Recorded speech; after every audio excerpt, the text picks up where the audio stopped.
আদি, দেখো বাবা আর বোন এসেছে।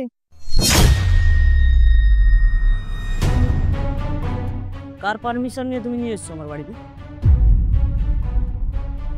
ওদেরকে বলো এক্ষুনি যেন আমার বাড়ি থেকে বেরিয়ে যায়। আদি, তুমি অসভ্যের মতন কিভাবে কথা বলছো আমার বাবার সাথে? উনি তোমার শ্বশুর মশাই হয়। একদম ঠিকভাবে কথা বলেছি। যার যেমন যোগ্য তার সাথে আমি তেমন ভাবেই কথা বলি, বুঝতে পেরেছো? আর আপনার কোনো লাজ লজ্জা নেই? হ্যাঁ, রোজ রোজ চলে আসেন মেয়ের বাড়িতে। আরে জামাই বাবা জীবন এত রেগে আছে কেন? কি অপরাধ করলাম আমি?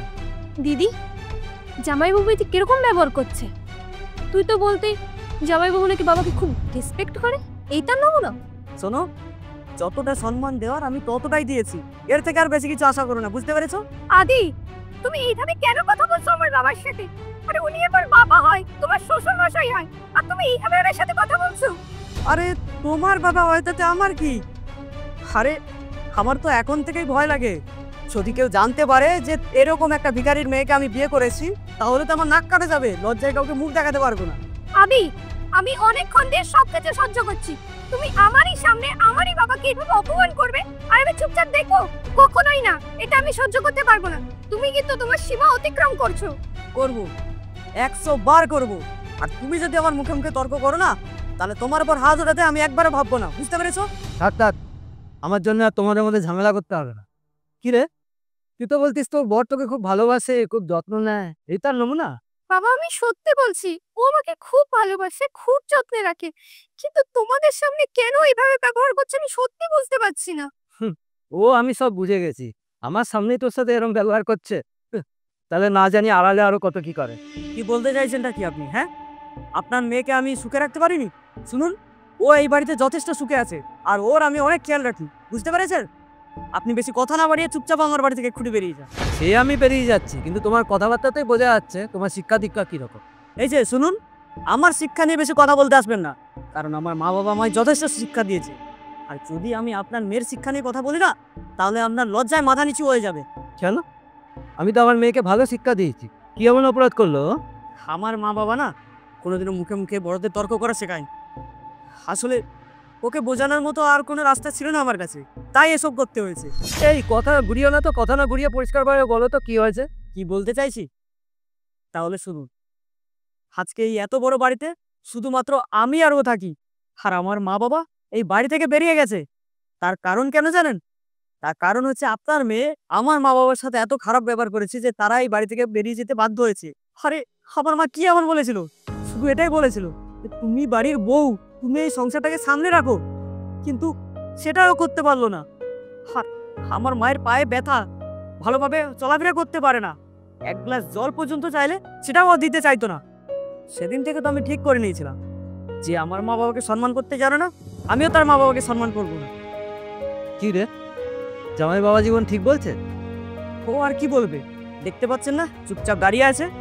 আরে যদি আমি এই কথাগুলো মিথ্যে বানিয়ে বলতাম না, তাহলে ও এখন চুপ হয়ে থাকতো না। আপনি বুঝতে পারছেন না সেটা?